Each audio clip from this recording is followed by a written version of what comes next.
فریسیوں پر افسوس۔ مقدس لوکا کی انجیل اس کا 11 باب 37 تا 54 آیات تک۔ اور جب وہ بات کر رہا تھا تو کسی فریسی نے اس کی دعوت کی کہ میرے ہاں چاشت کرنا۔ پس وہ اندر جا کر کھانا کھانے بیٹھا۔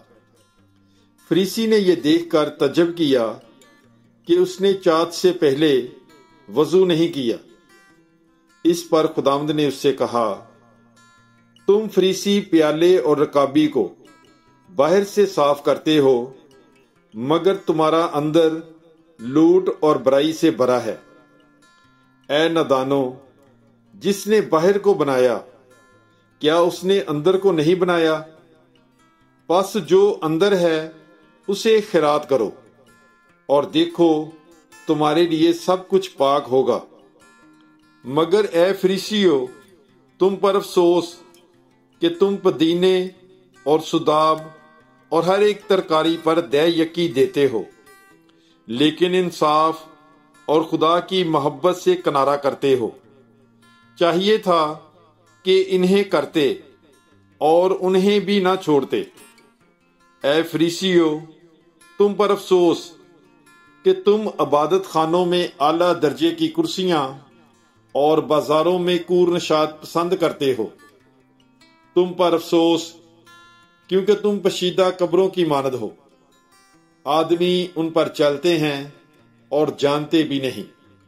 تب علماء شرع میں سے کسی نے مخاطب ہو کر اس سے کہا کہ اے استاد، ان باتوں کے کہنے سے تو ہمیں بھی بے عزت کرتا ہے۔ لیکن اس نے کہا، اے علماء شرع، تم پر بھی افسوس کہ تم ایسے بوجھ جو اٹھائے نہیں جاتے آدمیوں پر لادتے ہو، اور آپ ایک انگلی بھی ان بوجھوں کو نہیں لگاتے۔ تم پر افسوس کہ تم نبیوں کی قبروں کو بناتے ہو، اور تمہارے باپ دادا نے انہیں قتل کیا۔ سچ مچ تم گواہی دیتے ہو اور اپنے باپ دادا کے کاموں کی تائید کرتے ہو، کیونکہ انہوں نے تو انہیں قتل کیا اور تم قبریں بناتے ہو۔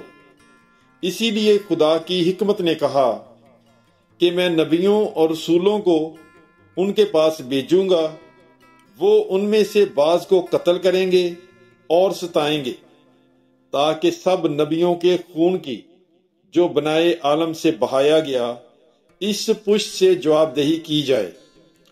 حابل کے خون سے لے کر اس زکریا کے خون تک جو قربان گاہ اور ہیکل کے درمیان ہلاک ہوا۔ ہاں، میں تم سے کہتا ہوں کہ اسی پشت سے جواب دہی کی جائے گی۔ اے علماء شرع، تم پر افسوس کہ تم نے معرفت کی کنجی چھین لی۔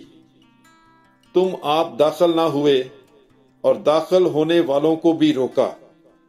اور جب وہ وہاں سے نکلا تو فقیہ اور فریسی اس سے بے طرح چمٹنے اور دک کرنے لگے اور اس کی گات میں رہے تاکہ اس کے منہ کی کوئی بات پکڑیں۔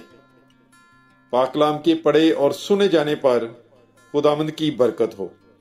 خدا کا شکر ہو۔ God bless you. Bible is life.